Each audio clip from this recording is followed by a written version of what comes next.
This podcast is brought to you by Progressive. Are you driving your car or doing laundry right now? Podcasts go best when they're bundled with another activity, like Progressive home and auto policies. They're best when bundled, too. Having these two policies together makes insurance easier and could help you save. Customers who save by switching their home and car insurance to Progressive save nearly $800 on average. Quote a home and car bundle today at Progressive.com. Progressive Casualty Insurance Company and Affiliates.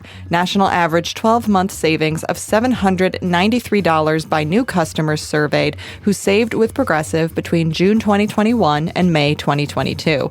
Potential savings will vary.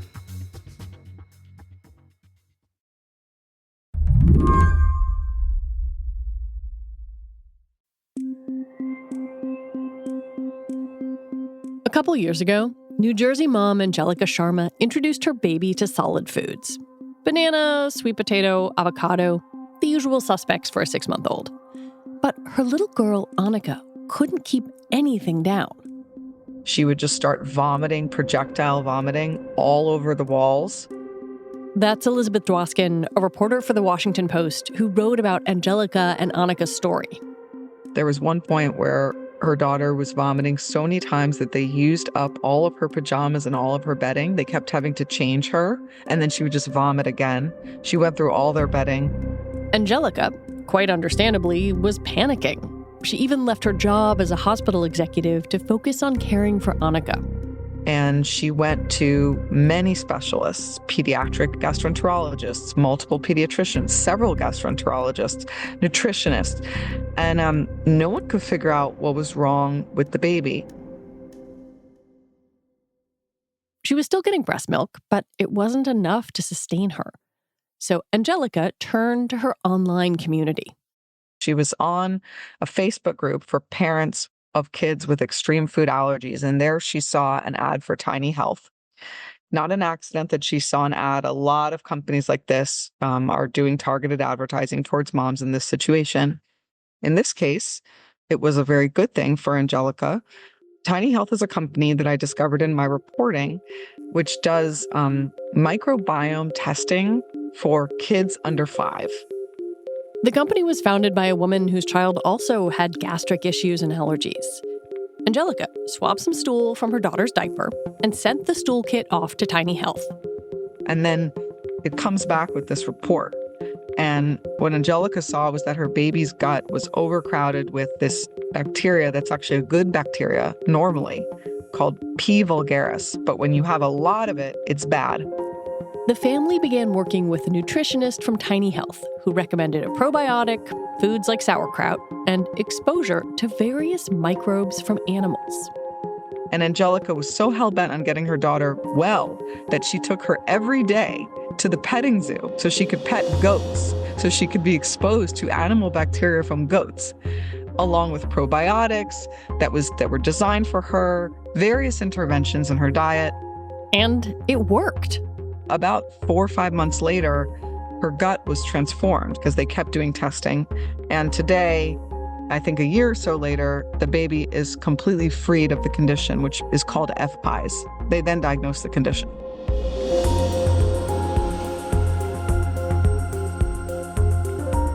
Angelica and Annika are part of a new world of medical testing, one that circumvents the traditional doctor-patient dynamic. It was spurred in part by the COVID pandemic and is fueled by Silicon Valley startups. Today on the show, you can now order a medical test off the internet. Is it a healthcare revolution or a recipe for harm?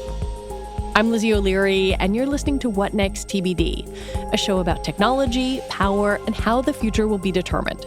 Stick around.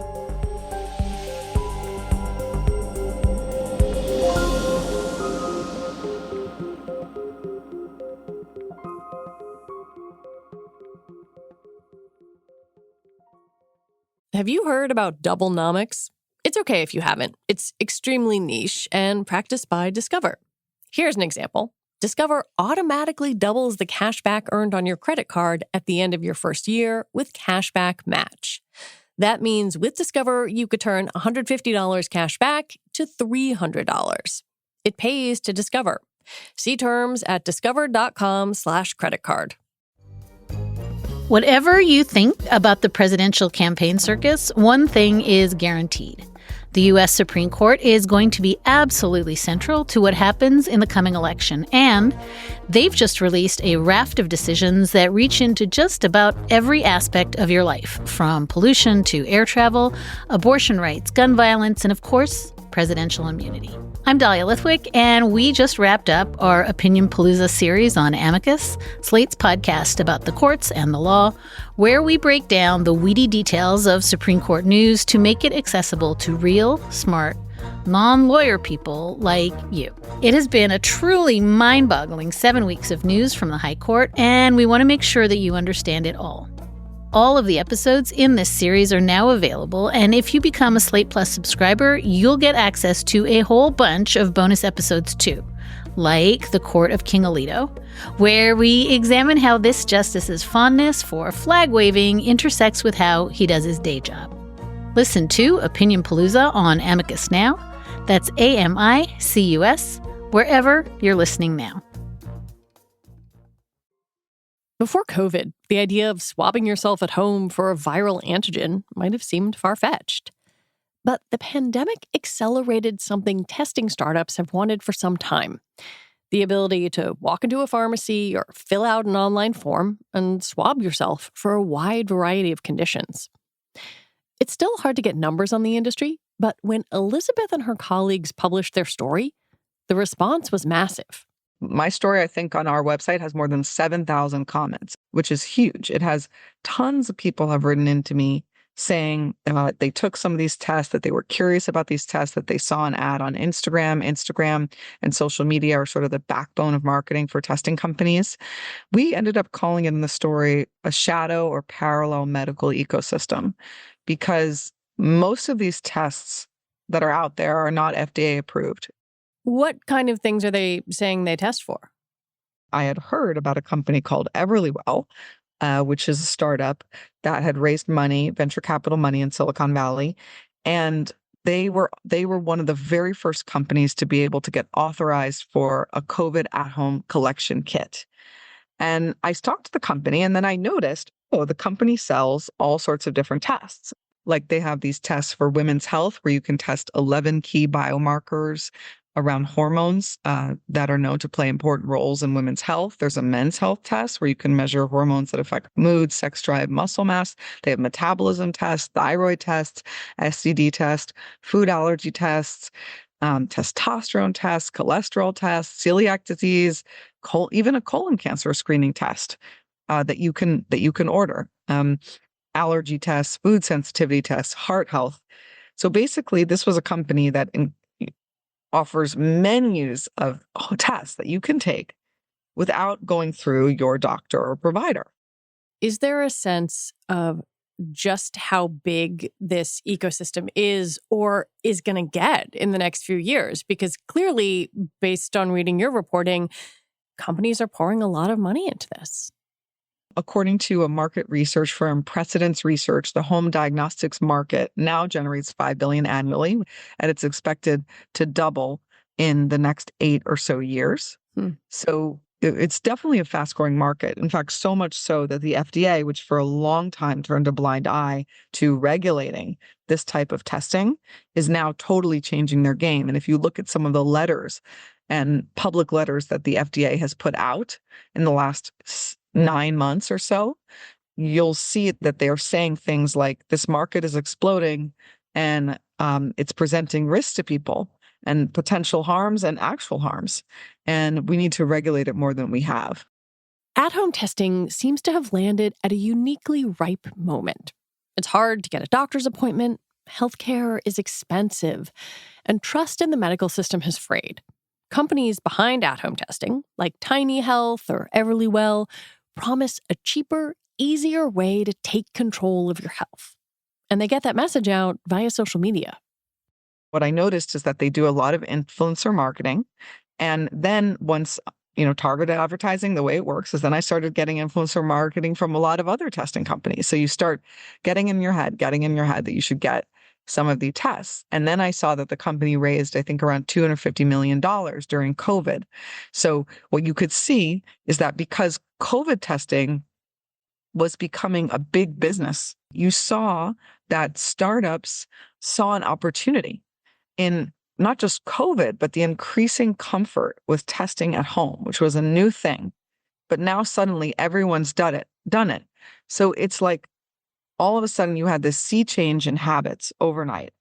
When I go on Instagram, I am constantly bombarded with ads for hormonal tests and, perimenopause supplements, things like that. On the one hand, the direct-to-consumer aspect makes the barrier to testing lower. It gives people like Angelica Sharma a chance to get answers from a different place. On the other, as you've alluded to, it might also give you the opportunity to be diagnosed with things that are questionable, or maybe you're doing unnecessary tests. When you started looking into how the medical establishment views this explosion in at-home testing, what did people tell you? Well, I was surprised at how actually enraged doctors are about this. And then it clicked for me like, oh, yeah, one of the big reasons that these companies advertise so much on Instagram is because doctors will not recommend it.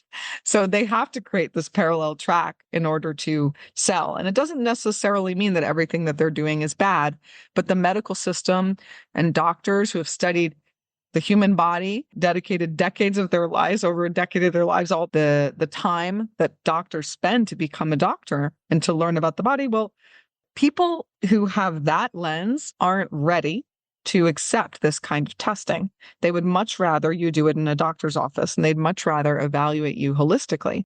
Doctors worry that their patients will both diagnose and treat themselves in ways that might even be harmful. But also, some of these tests just might not be that accurate.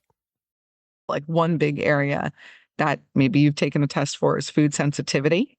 That's one where you can find a lot of doctors who are against it. I interviewed an allergy doctor who kind of broke it down for me and said, basically, he said, never take this test. He said, in fact, all the tests actually test for is how you react to the foods you regularly eat.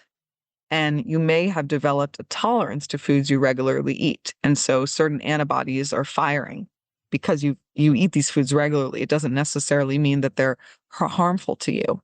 And he said he had a patient who actually became malnourished because they took a food sensitivity test. Wow. And then they started going on an elimination diet, thinking that they were allergic to foods that they regularly consumed, and became malnourished as a result.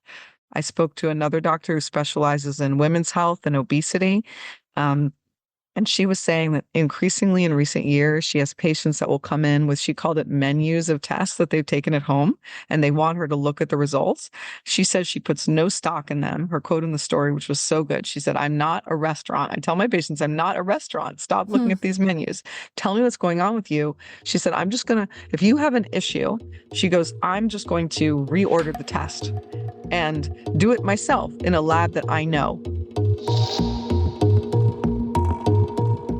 When we come back, all these tests raise a few eyebrows at the FDA.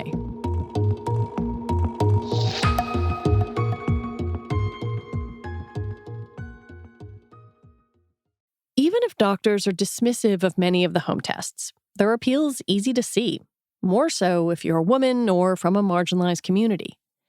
Taking matters into your own hands feels empowering, especially if the traditional medical system has failed you. There's just this betrayal. I mean, I think we all feel it, a big betrayal of the healthcare system in America. Like, we all feel it, even people like me or you who probably have insurance through our jobs, and you can't get appointments. You have a lot of symptoms that no one can really explain to you what it is. No one seems to be taking that much time to think about it. And I think what a startup told me, a startup that's trying to do a home test for cancer, he said, just you want to become the CEO of your own health. That sounds like marketing lingo, but I think there is something to it of like, people are taking matters into their own hands for a reason. And it also has to do with how the medical system is just failing people. And you might not get what you need from a physical. There's a lot of subtler issues going on. One of the other interesting things about this is you have a lot of people, especially Gen Z, who are increasingly interested in wellness. And like, what does that mean? It means that the medical system is just waiting when you get very sick. That's when the traditional medical establishment comes in, when you're clearly sick. But a lot of people don't want to wait until they're that sick.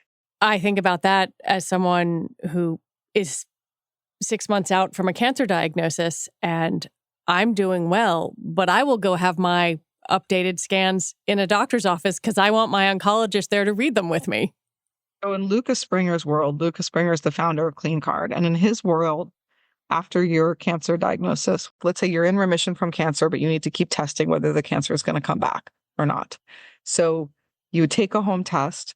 And if there were some cancer markers in that urine test that they're trying to develop in its early days, then you would immediately call your doctor and set up an appointment, just like a pregnancy test. Or the test would go automatically to your doctor. So your doctor would be reading it in tandem with you, is another way that he could envision doing it. Now, granted, I just want to say this is early days. There is no urine test for cancer yet. There can't.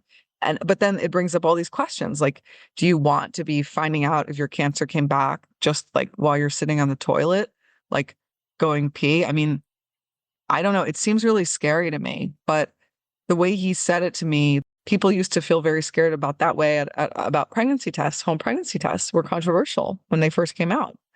And for similar reasons, and now it's totally normal to find out something so big, like I'm pregnant, just sitting on your toilet by yourself. And you do right after you find out you're pregnant, sitting on your toilet by yourself, the next thing you're going to do is make a doctor's appointment and get into that doctor's office right away and confirm the test. So if home tests for cancer could be as accurate as home pregnancy tests, then maybe there's a strong case to do it. Traditionally, regulators have treated at-home tests with a hands-off approach. Tests made in big, conventional laboratories underwent significant review by the FDA before they could be used on patients. But tests created in a single lab weren't held to the same standard. And that was the situation up until about just a few months ago, I believe April, in the spring, when the FDA basically announced that they were going to change the rule and end this loophole. And part of it was because of this exploding market.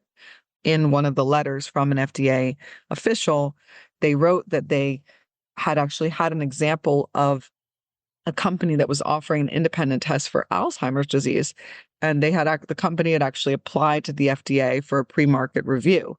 And the FDA declined to approve it because there wasn't enough data.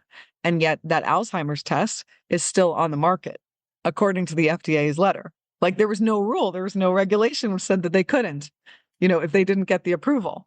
So I think it was really shocking to see that you could go into CVS right now and you can go into Walgreens and buy some of these home tests, do them at home, and it's the exact same test that you might do in a LabCorp. But what I was surprised to find out is that the test that's sold at CVS is not held to the same standards as the test you would do in LabCorp, even though it's the same test. Now, how the heck is a person supposed to know that? This is a complete regulatory patchwork, and there's just no way that the average person could know what has government reviewed, what has the government not reviewed, are these tests safe? How could there be such a big difference in tests depending on the same test, depending on where I take it? It was your mention of Walgreens that made me spin my mind back 10 years to think about the idea put forth by Elizabeth Holmes that you could walk into a Walgreens and get a Theranos blood test for all sorts of different things. And I wonder, when you cover this new market and the way investors in Silicon Valley are thinking about health, where do they put Theranos into this big picture? Where, if anywhere, does that linger in their minds when they try to balance the competing interests of patients, new markets, and people's health? So when I kind of pitched the post on going more deeply into a future of health beat, one of the things I said was, are we positioned to cover the next Theranos and understand the next Theranos before it happens?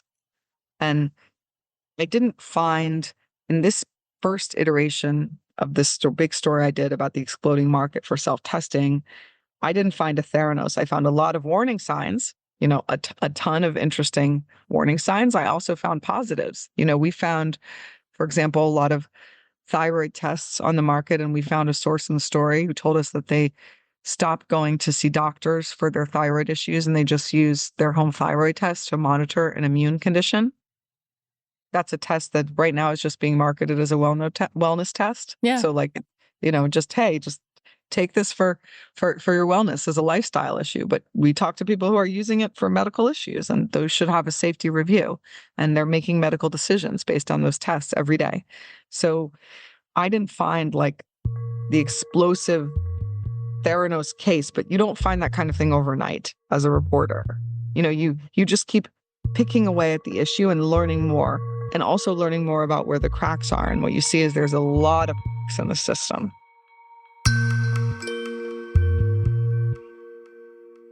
Elizabeth Dwoskin, thank you so much for coming on.